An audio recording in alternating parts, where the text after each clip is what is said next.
Ladies and gentlemen, today we have a special guest, the 35th President of the United States, John F. Kennedy. The public has recently been fascinated with his life as well as his family. The President is joining us today to speak about some of the frequently asked questions directed towards him, and also comment on the biography written by Nigel Hamilton. Along with Lyndon Johnson, the President has confronted mounting Cold War tensions in Cuba, dealing with the Russians as well as Fidel Castro's missile programs, and has provided federal support for the growing civil rights movement that is gradually obtaining more rights for the African American population. Overall, John F. Kennedy has proved himself to be one of the most liked American presidents in history. Ladies and gentlemen, live from the Oval Office, please welcome the President of the United States. We're here with an exclusive interview with President Kennedy to speak about the biography written by Nigel Hamilton, which details the president's childhood, as well as his years leading up to the presidency. Mr. President, as a man with a very rich family history, perhaps you could tell us more about your family's past, as in the biography, A Reckless Youth. Well, of course. I was born on May 29, 1917, in Brookline, Massachusetts. Both the Fitzgeralds and the Kennedys were wealthy and prominent Irish Catholic Boston families. My paternal grandfather, P.J. Kennedy, was a wealthy banker and a liquor trader, and his maternal grandfather, John E. Fitzgerald, nicknamed Honey Fitz, was a skilled politician who served as a congressman and of the mayor of Boston. My mother, Rose Elizabeth Fitzgerald, was a Boston debutant, and my father, Joseph Kennedy Sr., was a successful banker who made a fortune on the stock market after the First World War. My father went on to a successful government career as chairman of the Securities and Exchange Commission and as an ambassador to Great Britain. So how was growing up in Massachusetts? Well, life in Massachusetts was great. I was nicknamed Jack, and was the second oldest of a group of 9 amazing children. My brothers and sisters included Eunice Kennedy, who is the founder of the Special Olympics, Robert Kennedy, a U.S. Attorney General, and Ted Kennedy, one of the most influential, powerful senators in American history. The Kennedy children, all in one, remained close-knit and supportive of each other throughout our lives. Despite my father's constant reprimands, I was a poor student and was very mischievous. I attended a Catholic all-boys school, boarding school as well, in Connecticut called Canterbury, where I excelled at English as well as history, which were the subjects that I preferred. But I did nearly flunk in Latin. Despite my poor grades, I continued on to Choate, an elite Connecticut prep school. Although I was smart, supported only by the extraordinary thoughtfulness of my work on the rare occasions when I applied myself, I remained at best a mediocre student, preferring sports and practical jokes to classwork. After graduating from Choate and spending one semester at Princeton, I did transfer to Harvard in 1936. There, I repeated my already constant schoolwork trends, excelling only occasionally in the classes I enjoyed, but proving only an average student due to the constant diversions. Overall, I would say I was incredibly popular among my Harvard classmates. Interesting.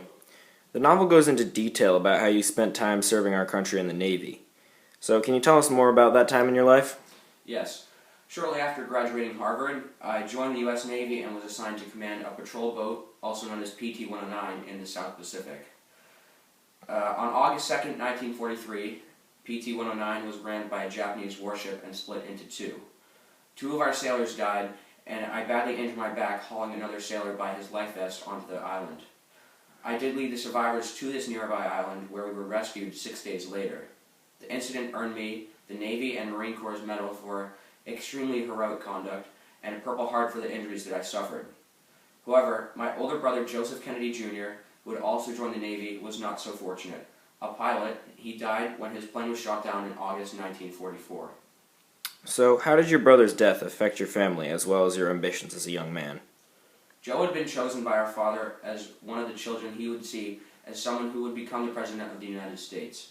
In the aftermath of Joe's death, I took the family's hopes and aspirations for my older brother upon myself. Upon my discharge from the Navy, I worked briefly as a reporter for Hearst newspapers.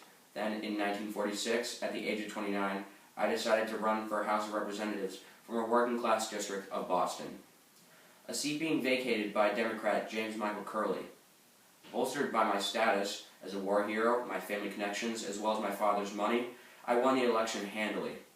However, after the glory and excitement of publishing my first book and serving in World War II, I found my work in Congress incredibly dull. And despite serving 3 terms from 1946 to 1952, I remained frustrated by what I saw as a stifling rules and procedures preventing a young and inexperienced representative such as myself from making an impact. We were really just worms in the White House. Nobody paid attention to us nationally. So, your childhood was very eventful, and the American people really admire your way of life now. So, can you expand on how that happened? Yes. Well, shortly after my election, I met a young woman named Jacqueline Bouvier at a dinner party, and I practically leaned across the table and over the asparagus and asked her out on a date. We were married on September 12, 1953, and we have 3 children, Caroline, John Jr., and Patrick. Most of my family still lives in Massachusetts, so we take the time to go there as much as possible. And we do happen to own a house in Hyannis, which we spend most of our summers at. So, how do you hope this book will present your image as President of the United States in the eyes of the American people? Well, this novel accurately documents my life, and I think it will show the American people that I am not too different from them. I do not want to be seen as someone who values himself over others. We as humans are all created equal, and equality is a big issue in the modern-day world.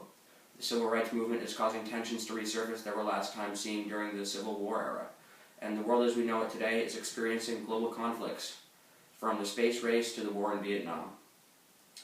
I want the people of this great nation to know that I will not give up on them, just as I have not given up on hard tasks in the past. This novel shows them that, and in order to move in the right direction, we must all consider one question. Ask not what your country can do for you, but what you can do for your country.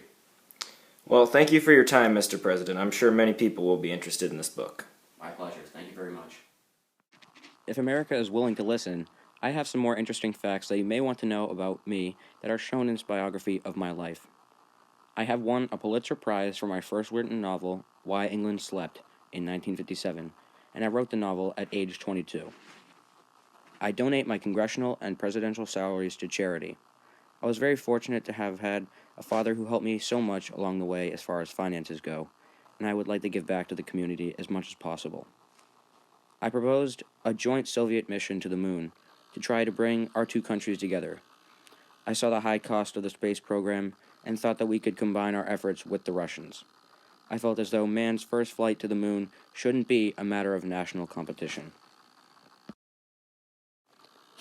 I'm very thankful for the support that this nation has given me throughout the past few years, and I look forward to a brighter future, one that holds a better America.